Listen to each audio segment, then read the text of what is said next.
Hi, come on in.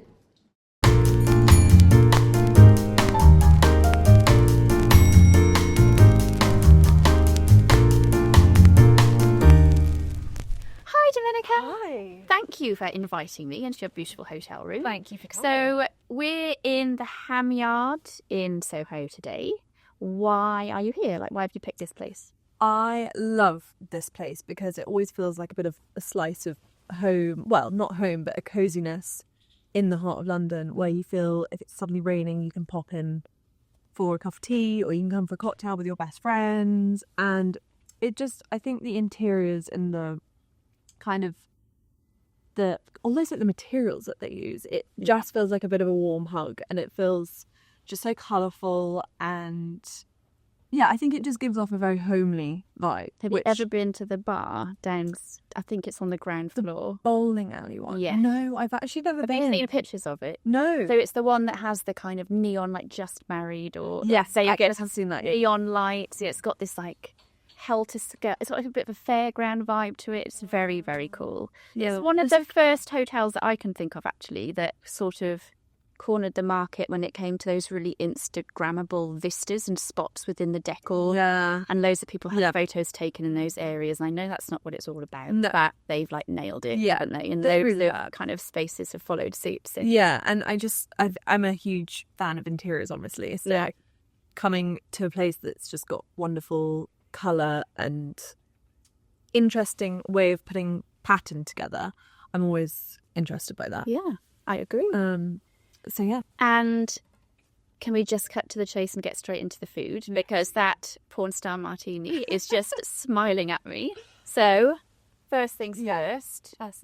Cheers. Cheers. Thank you for ordering a cocktail. I mean, I amazing. couldn't help myself. No.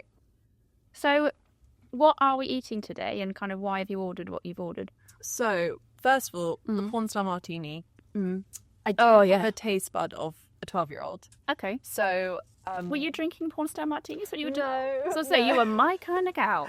No, but that's something like along those lines. And they do just feel like you're having a packet of Haribos. Yeah, and it's what I'd like when I'm having alcohol. I want it to taste just like sweets. So it is my favourite cocktail. And it was, if I was to have my last meal, that would be my drink. And okay. I've had them here before and they'd be great. So yes, love a pornstar martini. What we're having for our main, which is this, isn't which it? is this, is bolognese. Oh yeah. Which is I'd say it's up there with my favourite meal, I think. Yeah. Do you make it a lot at home? Do you cook? I do make it and I love cooking a lot, but it's always a bit of a treat to have it in a restaurant because, I have my own way of doing it, but then it's nice to try it with other people. I'm gonna have a taste. I find with the bolognese is that no matter where you have it, it's slightly different, and it's a meal that everyone is familiar with. But I always love to see how other people do it. Yes, exactly. Do you cook? I love cooking. Yeah. I'm a real foodie. Well, I guess you're kind of, so that kind of. I'm always suspicious of people that view food as fuel and not an absolute joy. 100%. When I go to bed at night, I think about what I'm having for breakfast, and when I get up in the morning, I think about what's for dinner that night. And it really irritates my husband because I'm literally I will plan my day around meals, and if it's just I'm not a grab and go kind of gal. No, I want to make a real ceremony over it. Are you this is going to be awkward. I'm almost tempted to do that. I'm going to read on the mic. I've gone for it. Okay. I've just gone for it. It's a high pasta to meat ratio. Well, hang on, I've forgotten parmesan. That's crucial. Have you got some? Yeah, you bet I have. This is how I know you to be. So you and I almost collaborated on a project a while back, which we still need to do. So I'm not going to say what it is because we're going to talk about that afterwards. Yeah, we'll see. But I know you as an amazing art dealer, which I want to kind of talk about because that's amazing. I always associate an art dealer with an old a very 70-plus old male, and now, like, you are absolutely dominating that space. So I want to chat about that. And then you recently kind of pivoted into your own homeware brand. So, like, how did it all come about? Like, take me back to the beginning. How did you get into the art world? So I did, for A-levels, I studied history of art, and I was very dyslexic at school. Okay. So no subjects like really stuck with me. And I went to a very small school, and they that year they introduced history of art as an A-level. So I was like, okay, I'll do that. I'm interested in creating and history and art, so kind of worked well for me. And I had the most amazing art history teachers. I had two, and they were just so cool, and so who I'm actually still friends with today, because they weren't that much older than me, and they were just so inspiring. They made every piece of art or part of history come alive, and it was, almost felt like I was like in the period that we were learning. It was so tangible, and so I kind of fell in love with the subject. I was so geeky at school. I was just like constantly in the art history room, like putting up posters and like reading every single book. And then I pursued it at university for my undergraduate and master's degrees. Art history. Still, yes. Yeah. And whilst I was there, I realised that there was no kind of go-to place where you could buy unique, affordable artworks online. Like, what era are we talking here? 2018. 2018. Okay, so just before COVID got you. Okay, yes. Yep. So I found that the only in-between was buying a museum poster at a museum shop, or going to the affordable art fair, or a gallery that sells something that's only from £1,000 upwards. Yeah. So there was no in-between, especially for me. Like, I couldn't find anywhere in between. So I kind of had a few relationships with artists at the time through my Instagram. That was quite art driven. Yeah. And I said to them, like, I'm going to start a little website. Do you want to sell your work? And it kind of just went from there, really. That's amazing. Because I've come at art, if you like, traditional art, because art can be anything creative, right? But creating a piece of art later in life. And I think I've always defined myself as a creative person. I've always sort of had roles in my career that are creative. What did you do before? Gosh, I've done everything. But I started off in fashion PR. So I did an English literature degree in English and film. Okay. And then I wanted to be a writer. So that was my way of kind of expressing myself. And I didn't... Words. Yes, I was good with... I had these big thoughts and ideas and these feelings and these... I knew I wasn't sort of scientific, mathematical, logical. I knew I was that way inclined. If you can really summarise it so ridiculously, but that I knew I was. And yeah, I never had the confidence to kind of put paintbrush to paper, if you like, because I always saw art as being this like highbrow, inaccessible thing. I kind of watched portrait artists with my parents and saw these people create these like fine pieces of artwork that were fine art, picture perfect, and I just thought, that's not me. I don't have the skills to create that, and my brain doesn't work in that way, and that's actually not the sort of art that I would hang in my home. Yeah, as amazing as it is, but it's not my personal taste.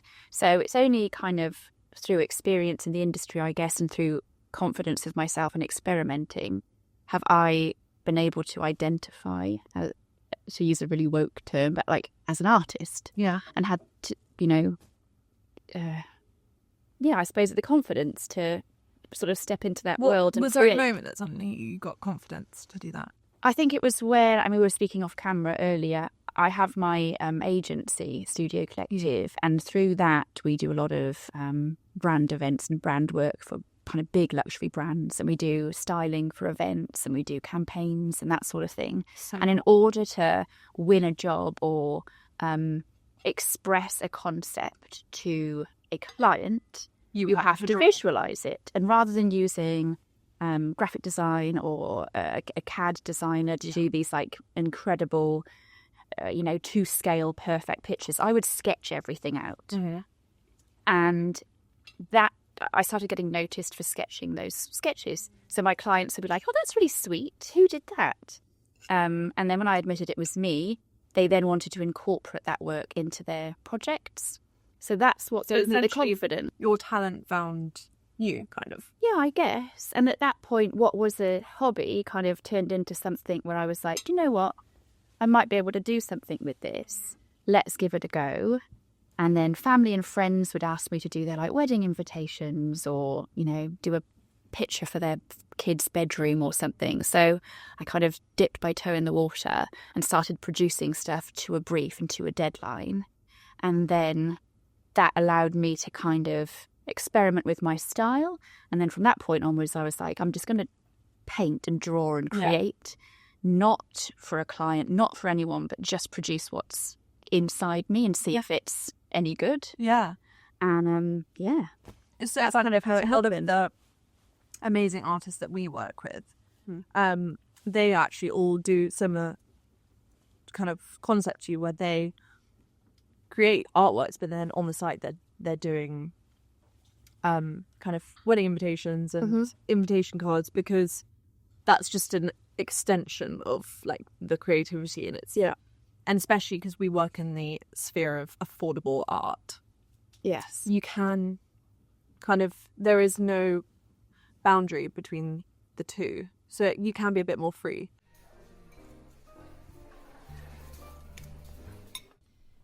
That's one of the things I kind of wanted to ask you as well, I guess. Like, you market yourselves and you've kind of been really clever, in my opinion, of having this really approachable exterior where you bridge that gap between kind of art and the consumer, and you make it accessible and affordable. Like, what are the steps you've had to take to achieve that? And have you come across any barriers within the art world where people have been like, no, this isn't, this is not what it's all about. This is, Yeah, I think so. The main thing that I wanted to achieve was a friendly website. Mm-hmm. And so some galleries are all white walled, and when you walk into them, they're scary, and you don't feel like you can ask what the price is, or you can't ask any questions. I wanted a website where people feel like they can come on, they can browse, no one's going to pressurize them for anything.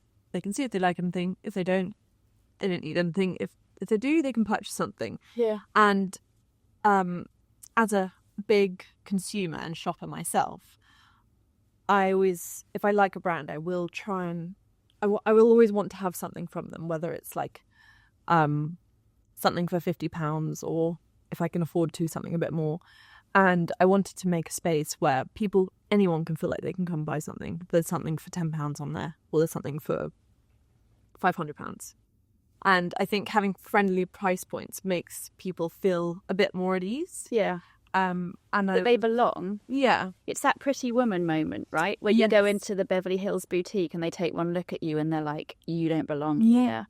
And that's what you say about the white walled gallery. That, I think, was my naive perception of the art world until I kind of dipped my toe in the water and realised actually that was probably a lot in my head more than anything. Yeah. And that there is a market out there for everybody. Definitely. And everyone can buy art. Like, whether we sell things for, prints for £25, and you don't need to have a certain budget or a certain house to be able to put art on your walls. And I think, personally, I know this is a very privileged kind of viewpoint, but art does really change a space. Yes. And can make a white new build flat turn into something homey. Yeah. And that's what I feel really passionate about, that just if you want to just make it a little bit more homely or a little bit more creative, put something on your walls and it will change everything. So when you are kind of curating your own collection and you're looking for art to sell through your kind of own brand, what is it you're looking for? Like, what's your approach?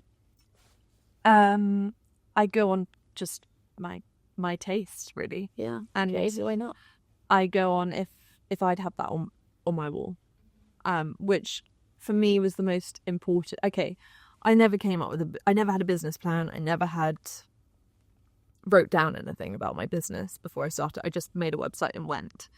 But I do remember consciously feeling that I wanted to be selective and I wanted to have a curated feel on the website, that people don't feel like I've just thrown a whole load of pieces on there for sale, that that things are like consciously curated and selected, that people can, I don't know, maybe connect with more. Because I've tried, by having Instagram for so long now, I've tried to convey my personality through that, and for people to kind of see the vision and the story of the business. And so people can see me on Instagram, because I like to be quite front facing, and for them to think, okay, I kind of trust her, I know her. I feel like maybe then I could, people who are maybe more scared to buy an artwork or a homeware piece, they see, okay, well, that's on her wall, maybe it makes it a bit easier. I don't know. Well, no, I think it works hugely. Yeah, people buy people at the end of the day, don't they? Yeah, and the thing with you're very kind of at the forefront of your brand as well. Well, I am now. I wasn't before. I was very happily behind the scenes. But it seems so necessary for you to do that. Yeah, I guess. Like, I do. I'm a massive people person. I wear my heart on my sleeve, rightly or wrongly so. It hasn't always served me, but it's the only way I know how to be. And I think if you are a creative person, I don't know how to describe it, but you just have this like burning fire within you, that unless you are kind of putting this stuff out there, then what's your purpose in terms of career? Obviously you could find purpose in many other aspects and avenues in your life, but sometimes I wish that I, was great with maths and I could have been an accountant and lived like... Really? I never think that. Do you not? I think I would have had an easy life. Okay, sometimes I like fantasize like, oh my gosh, I'd love to just go into like the city and wear like heels and like a smart outfit. Yeah. But then gosh, I'd be so bored after like 2 hours. Well, I know I would, because I have tried jobs like that before and I do not last very long at all. Really? No, because of that. I'm just not built for that environment. And I really admire those people that are, who kind of crave or thrive in that sort of structure. But I'm kind of, not as linear as I guess, and I'm a lot more erratic. And I've got to kind of always... I mean, my friends and family laugh at me and they're like, what is it this week? Like, what new passion project are you doing? What, new enterprise? It means you're living and like doing something. And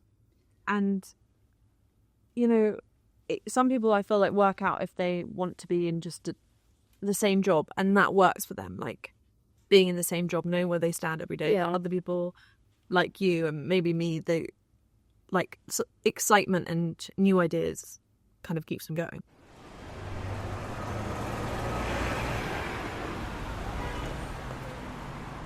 So is that why you then sort of started up the homeware arm? Because that's fairly new, That's isn't it? new, yeah. So the homeware arm came because the cost of living crisis just suddenly started kicking in about 2 years ago. Yeah. And I have a lot of friends who have small businesses and, or Instagram friends or whatever. And I noticed that everyone was really struggling and not really knowing where to go. So I thought, I've got this lovely community and I've got a platform. Why didn't I just start selling some homeware as well? And I'm also a huge interiors fan and I love homeware myself.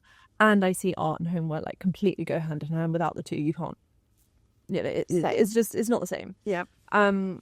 So I saw that there was a bit of a space for a platform that solely supported small businesses. And I feel passionate about supporting independent makers and artists and brands, because these are the people who are the creatives right now, and they're the people that need to be bolstered because there's no space for it currently. And so I made this kind of second arm to it where I sell homeware, and it's been so exciting working with like more people and more brands, and just encouraging people to shop small. And I just, for me, just the idea of going to buy my Christmas presents at Zara Home or somewhere on the high street doesn't feel right. And I really try and encourage my customers to buy from someone who makes something by their hands that isn't mass produced. There's no trend to it, just made by them. And when you buy it, it's going in directly into their pocket. Yes. Which is just so rewarding. Oh, my goodness. Yeah. Yeah, it's like... Has that been a hard message to push in a time of economic crisis? Because I love everything you've just said. And as a sort of small business or a producer myself, like it resonates so much with me. And it frustrates and upsets me when... I mean, I entered the workforce when it was the credit crunch. Right. And then now we're going into like another kind of... I don't want to say it, but it's like recession. And it seems to be that the first thing people cull is art and magic and, you know, what's deemed as being a luxury to life and non-essential. And the departments that get made redundant are the marketing or the design. And to me, that feels so short-sighted because it's placing value kind of... or it's devaluing, I guess, skills that we know are essential to successful businesses and to happiness of consumers and to our kind of way of life. Yeah. So I don't know what the question is there, but like, how do you brave those storms? Like, how do you, encourage your community and your audience that you've like nurtured to keep faith and keep buying and keep kind of investing in small... I guess for me, what's so sad over the last year, I've seen so many amazing brands have to close down because of this, and I just think that's just it's just awful because people don't have the support or the tools to know how to keep going, and I think I try and just basically convey that message I just conveyed to you about how important it is to shop small on every single newsletter, on every single Instagram post. And I hope that it kind of goes in somewhere. And I do kind of think people are getting the message a bit, or at least my community and my friends, because I have seen more people think, okay, now actually I should buy from, even actually for me, even it goes to coffee shops. Like I really am like, I've got to go and get my matcha from a small brand because... it you know, that one matcha doesn't make a difference, but you do feel like it's going to somewhere more important. And I think people are realizing that. And, you know, especially with Amazon and the rise of all these big companies, I think people are feeling like daunted by that. Well, keep doing what you're doing. Well, please, I love it. I had amazing people who helped me along the way, who I'm forever thankful for. Mentors? I had amazing mentors, but also people who just decided to help on Instagram, like influencers like Pandora Sykes. Love. She in the early days, she posted something that I'd sent her, or I don't know, wrote about me in a piece, and I swear to God, I think I did write to her and say this, that she, I think I gathered about 2,000 followers. Wow. From overnight, from something that she did. Did you have a connection with Pandora, or did she just... I was an intern on a shoot that she was on. Right, okay. We kind of connected and and then so she was amazing. And like some people who have just been so selfless along the way and have felt like they could help. It's just great. Yeah. It's people like that sort of have a platform and it doesn't cost them anything. Exactly. They almost don't realise sometimes the power of kind of endorsing something. 100%. Like I said, it doesn't cost a penny, but it can literally change the direction of someone that's just starting out. It could change the trajectory of their path. Do you work with a lot of influencers or? No. Really? Not really. And is it a conscious decision? I'm not sure. I've tried to in the past, I guess, and I've not been in a position to be able to pay what feels like like extortionate endorsement fees or, you know, and I mean, don't forget, I kind of got a brand and marketing agency, so I do have a business head on an arty shoulders. So I'm aware that these things have a value, but equally, I'm like, really, it's going to be like one post for you. It takes 2 minutes, and you want £5,000 for it? Like, that's ridiculous. No. However, I'm influenced on the daily, so I know what works. Yeah, and I guess, you know, I think we were talking off camera when I said, you know, about room service, how I had this fantasy list of people that I want to chat with.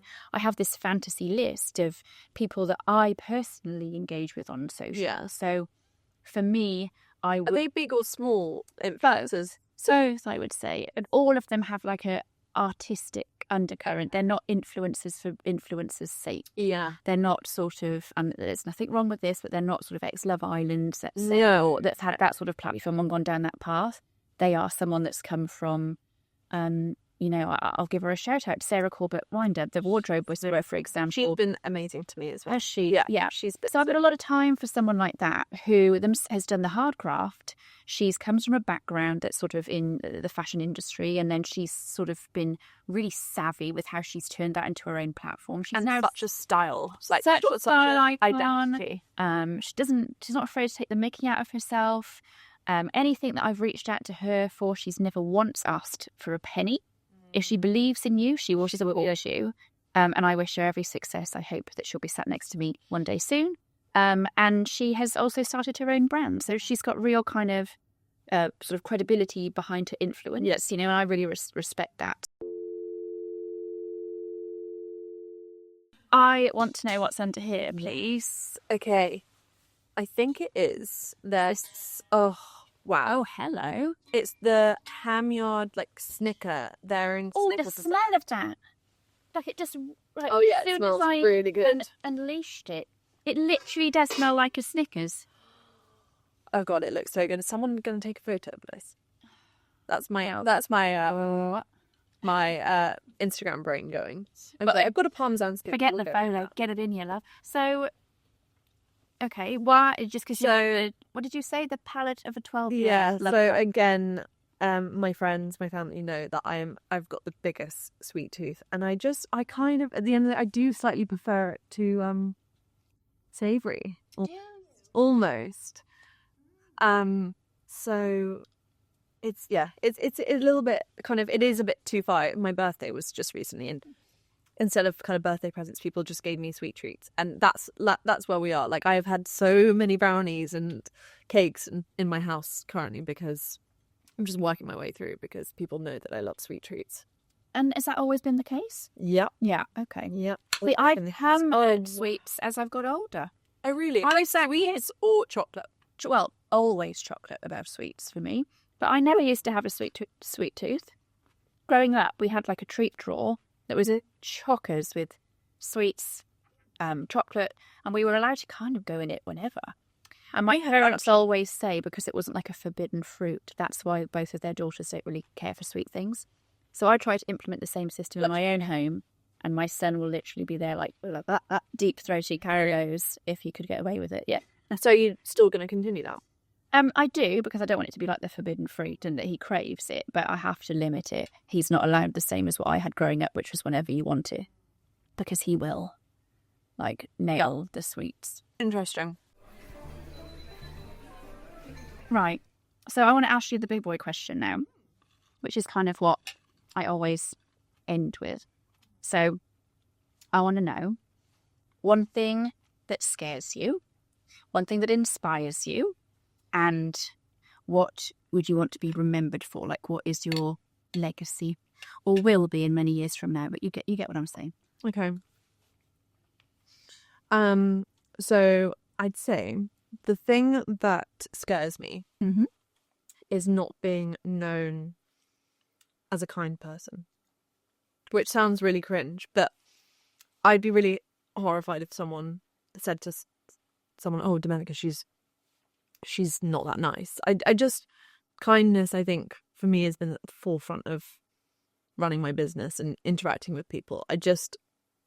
I've had experiences with unkind people. Yeah, so have I. In, like, the interiors world, or the art world, and it just changes everything by their tone. And it catches up with you as well, don't you think? well, And I hope so. Well, it doesn't seem like it sometimes, does it? Because you think, why, that person is not very nice or not very polite and they seem to be thriving. But I do believe that it catches up with you. yeah. The good people prosper. I've got a very, very, very good parents. My mum in particular has installed that to me. Yeah. But yeah, so I'd say kindness Okay. is very important. Yeah, that's your fear, not being regarded. I think that would be impossible for someone to regard you other than a kind. That's not, and you, but no, you never know how you come across. Yeah, that's I the thing. suppose, yeah. I could come across as maybe not nice sometimes, but I have always tried to be nice. And just maybe insecure and shy sometimes. Yeah. And then the thing that inspires me is other female businesses, actually, and learning about how people. I'm obsessed by podcasts and YouTube videos of people talking about how, especially women, I mean, men are great, but they don't resonate as much. Yeah. About how they've created their business and where their success has come from. I find it fascinating. And on that topic of inspiration, obviously going to exhibitions and going to like homeware shops or like unique places, that's obviously very inspiring. Yes. And then the thing that your sort of legacy, what you want to be remembered for, and it can't be kindness now because you've said that. Said that. I'd say it was to be known for. It's kind of like kindness, but I don't want it to be. But just for someone who supports small businesses and artists and wants to bolster emerging talent, basically. And I guess someone with a good eye, maybe, and someone who's got a certain style, and people can hear my name and they'll be like, okay, pinks and greens and kind of whimsical artworks and homeware. Well, that is certainly what I think of when I think of you. Domenica, you've been amazing. Thank you so much. I think that definitely deserves. How we managed to not spill spaghetti bolognese. I know, how, and a pornstar martini. Thank you, my love.